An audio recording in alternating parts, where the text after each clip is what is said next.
तो उन्होंने कहा, मैं नीचे तो नहीं आ सकता। उन्होंने कहा, मैं आप मिश्र, मंडन मिश्र कुमारिल भट्ट के शिष्य थे, प्रकांड विद्वान थे, ऐसे सूर्य थे कि उसके सामने कोई टिकता नहीं था।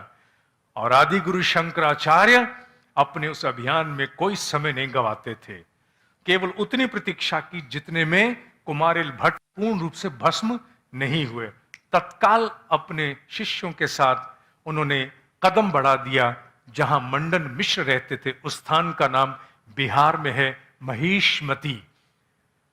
महिष्मती 914 किलोमीटर, 8045 किलोमीटर की यात्रा। यहां बड़ी इंटरेस्टिंग घटनाएं घटती हैं।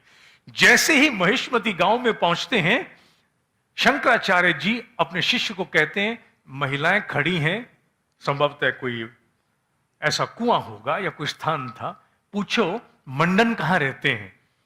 वो शिष्य पूछने जाता है, महिलाएं बताने से पहले हंसती हैं और फिर संकेत करती हैं।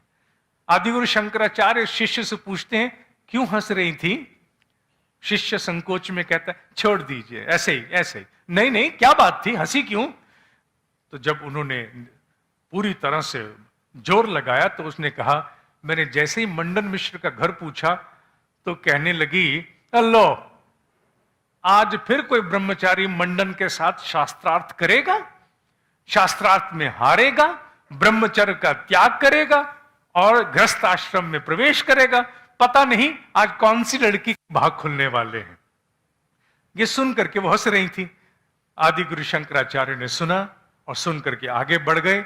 जैसे ही मंडन के मकान के पास पहुंचे, आसपास के लोगों ने कहा, आज वो अपने पूर्वजों का श्राद्ध कर रहा है, शाम तक चलेगा उसका वेद पाठ, आपको दक्षिणा चाहिए ना, भिक्षा हम देते हैं। शंकराचार्य कहते नहीं, भिक्षा नहीं, कुछ और लेने आया हूं। लोग समझाने की चेष्टा करते हैं, नहीं नहीं। एक लड़के को मुख्य द्वार पे खड़ा करके कहते हैं, तू बोल, भिक्षाम देहि भवति, और खुद मकान के पीछे से चले जाते हैं। जब पीछे से जाते हैं तो आश्चर्य करते हैं, तोते, पैरट्स जो मंडन मिश्र के घर में थे, वो वेद मंत्र बोल रहे हैं।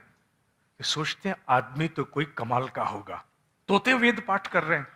किसी तरह से पीछे से घुसते हैं, मंडन मिश्र इनको देखता है, बातचीत होती है, गुस्से में आ जाता है, क्रोध में, कि जब कह दिया ना शाम तक, इत्यादि इत्यादि। वो कहते हैं, मुझे तुमसे शास्त्रार्थ करना है।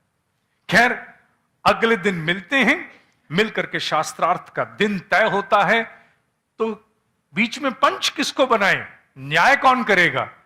मंडन मिश्र की जो पत्नी थी, वो मंडन मिश्र के ही बराबर की विदुषी